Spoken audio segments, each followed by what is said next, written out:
এক নম্বরে যদি এইদিকে সিটটা ফাঁকা আছে, গ্যারান্টি একটু মালটা বড় আছে, মানে 2 কিলো 2.5 কিলো হতে পারে। 5-এর মাল আছে বলছো, হতেও পারে 5-এর মাল। 5-6 মাল অনেক আছে, অনেক আছে। না গো মানে বড় আছে মানে। ছোটো মাল হলো না এতক্ষণ সাইডে চলে আসতো।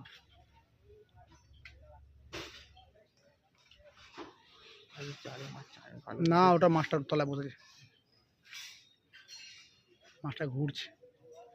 মানিক ওই শিকারিটা ক টাকায় নিচ্ছে?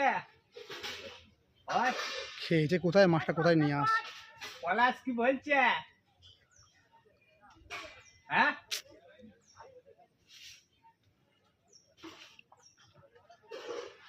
ভজা তিল্লু কয় রে? ওই সেই খেয়েছে ওই সিটটায়, ঘুরে ঘুরে এইটাই এসছে।